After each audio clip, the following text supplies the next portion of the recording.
Meus queridos irmãos e irmãs, mais uma vez estou chegando perto de você com a palavra do Evangelho de Jesus.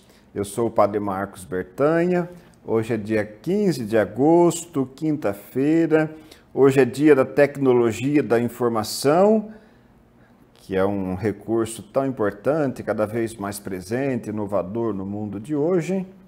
Pedimos então a Deus por todos aqueles que trabalham com os meios tecnológicos, que é uma grande graça de Deus e que cada vez mais possa servir para o bem da humanidade, que todos os que trabalham e se envolvem nesse meio pensem no bem comum, no bem de toda a humanidade. O Evangelho de hoje está no capítulo 18 do Evangelho de São Mateus, os versículos 21 em seguida, que vai até o início do capítulo 19, versículo 1. Portanto, finalzinho do capítulo 18 e início do capítulo 19 do Evangelho de São Mateus, que proclama para nós que, naquele tempo, Pedro perguntou a Jesus: Senhor, quantas vezes devo perdoar a meu irmão se ele pecar contra mim? Até 7 vezes? Jesus respondeu-lhe: não apenas 7 vezes, mas até 70 vezes 7. Por isso, o reino dos céus pode ser comparado a um rei que resolveu acertar as contas com seus empregados. Ao começar o acerto de contas, trouxeram-lhe um que lhe devia 10.000 talentos. Como não tivesse com que pagar, seu senhor mandou que o vendessem com sua mulher, seus filhos e todos os seus bens, para assim liquidar a dívida. O empregado então caiu a seus pés, suplicando: Senhor, dá-me um prazo e te pagarei tudo. O senhor teve pena dele e deixou-o em liberdade e perdoou-lhe toda a sua dívida. Mas quando ele saiu dali, esse empregado encontrou um de seus companheiros que lhe devia 100 denários. Agarrou-o pelo pescoço e, sufocando-o, disse-lhe: paga o que me deves. Seu companheiro caiu a seus pés, suplicando: dá-me um prazo e eu te pagarei. Mas ele não quis saber disso, mandou encarcelá-lo na cadeia, até que sua dívida fosse paga. E o Senhor, indignado, mandou prendê-lo e castigá-lo até que pagasse tudo o que devia. Palavra da salvação. Este é o Evangelho de hoje, desta quinta-feira, dia 15 de agosto, que Jesus dirige para todos nós, uma palavra de vida, de salvação, uma palavra de força para a nossa vida espiritual, que certamente fortifica a nossa vida espiritual. Questão do perdão. Pedro pergunta a Jesus: quantas vezes devo perdoar o meu irmão? Até 7 vezes? O número 7 na Bíblia, existe toda a numerologia judaica, o número 7 é o número da perfeição. Pedro está perguntando a Jesus o seguinte, quando ele diz até 7 vezes. Ele está dizendo assim: eu devo perdoar sempre? É isso que ele está perguntando a Jesus. E Jesus vai dizer a ele: olha, não te digo até 7 vezes, mas 70 vezes 7. Quer dizer, infinitamente, perdoar sempre, sempre. Devemos amar sempre e perdoar sempre. Quem é capaz de amar, é capaz de perdoar. Quem não é capaz de perdoar é porque ainda não experimentou a graça de amar verdadeiramente como Deus quer que nós nos amemos e também ainda não teve a feliz experiência de sentir o quanto é amado por Deus e quanto Deus nos perdoa. Felizmente, nós temos um Deus que está sempre à nossa procura. Ele nos ama muito, Ele nos acolhe, Ele vem sempre ao nosso encontro. Ele vai em busca daqueles que por alguma razão se afastaram. Ele vai sempre em busca daqueles que nunca estiveram presentes. mas ele sempre, sempre nos oferece o seu perdão. Perdoar é, de fato, uma atitude daquele que está bem próximo, bem em comunhão com Deus, e é isto que ele deseja de cada um de nós.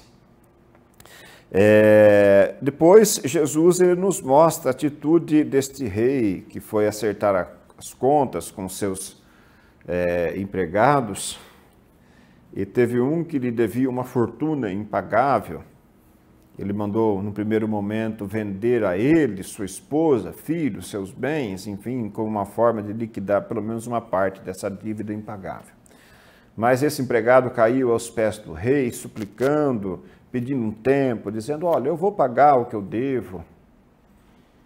Mas percebendo que ele não tinha condições de pagar, ele decidiu perdoar então toda a sua dívida e disse, fique tranquilo, vá em paz, continue o seu trabalho, continue a sua dívida está perdoada. Quando ele saiu dali, ele encontrou alguém que lhe devia muito menos. Ele devia 10 mil talentos, o outro devia apenas 100 denários, bem menos. Mas ele não quis saber de perdoar, a mesma coisa. Ele agarrou esse homem com violência. Este companheiro suplicou, pedindo um pouco de paciência, um pouco de tempo, ele iria pagar a dívida, mas não teve jeito, ele colocou na prisão e não quis saber realmente de perdoar, não quis entender, não quis dar um tempo, de forma alguma ele quis negociar aquela situação. Quem viu a cena ficou bastante indignado e os funcionários informaram o rei sobre o que estava acontecendo. O rei ficou profundamente indignado e com muita raiva de toda essa situação, mandou chamar aquele empregado, mandou o castigar e colocá-lo também na prisão como forma de punição por essa atitude que ele tinha realizado. Todo esse ensinamento de Jesus, essa história que Jesus nos conta, que a gente chama de parábola de Jesus, na verdade ele está nos mostrando que este rei é o próprio Deus. Nós temos para com Deus uma dívida impagável, mas Deus perdoou a nossa dívida. Ele nos enviou o seu Filho Jesus, que carregou na cruz todos os nossos pecados, o peso dos nossos pecados. Ele nos redimiu, nos perdoou. Nós não temos dívida mais nenhuma com Deus. Jesus nos perdoou completamente. Podemos seguir a nossa vida com tranquilidade, buscando sempre nos aproximar de Deus, essa comunhão com Deus, essa amizade com Deus, essa proximidade com Deus, deixando-nos encontrar com Deus e deixando-nos instruir por Deus. Só que muitas vezes nós temos a mesma atitude desse mau funcionário, porque diante de alguém que deve bem menos, nós somos muito duros, nós somos inflexíveis, nós somos intolerantes, muitas vezes julgamos, rotulamos as pessoas, não somos misericordiosos como Deus é misericordioso para conosco, agimos realmente com muita dureza contra as pessoas. Jesus chama a nossa atenção e nos alerta que entre nós não deve ser assim. Devemos entender o quanto Deus nos ama, o quanto Deus em seu Filho Jesus nos perdoa, e devemos também perdoar infinitamente, perdoar sempre, sempre. Procurarmos criar entre nós uma convivência que seja mais pacífica, sermos homens e mulheres da concórdia, da serenidade, da paz no nosso convívio. Este é um bom exemplo que nós damos como cristãos, como homens e como mulheres de Deus. Amém? Que Deus abençoe você. Que esta nossa bênção se estenda para toda a sua família, para o seu ambiente de trabalho, os seus colegas de trabalho, aonde quer que você esteja nesta hora, que esta graça divina possa chegar até você, até a sua vida e permanecer contigo para sempre. Por intercessão de Nossa Senhora de Lourdes, nossa mãe padroeira, e de Santa Bernadette. Em nome do Pai, do Filho e do Espírito Santo. Amém.